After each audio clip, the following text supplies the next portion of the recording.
Hi, I'm Kevin, an SLP in the schools. I could never find reading or listening passages my students actually cared about. Now I just make them in under 2 minutes with AI. Here's how.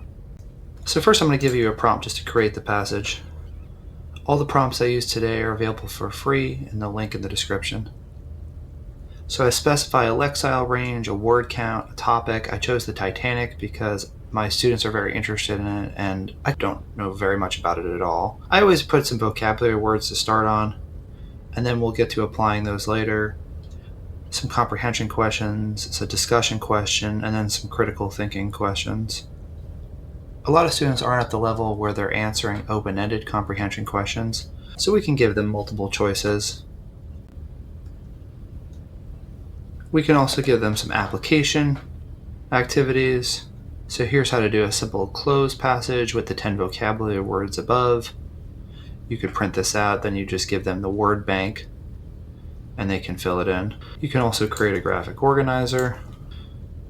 This is printable as well. If you want it in a PDF with tables, you just need to specify that. So I work with groups where students are in the same grade but are at different ability levels. So you can simply level the same passage for them. That way you have one activity, one story, but it's available for every student at their level to keep everyone engaged. Now I also have students with different goals we're working on. So in one group I might have students working on vocabulary, others on articulation, some on stuttering. I like to have one unified activity that everyone participates in, and then I use AI to break out the specific application. So here's a prompt you could use if you had a student working with R.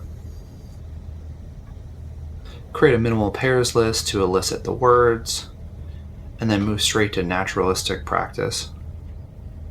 Again, on the same topic, on the Titanic.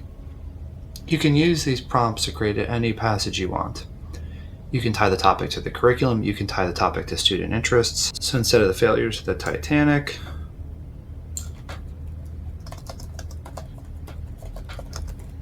we could simply make it the causes of the Revolutionary War. I hope you found that helpful. Again, all the prompts are available for free in the link in the description.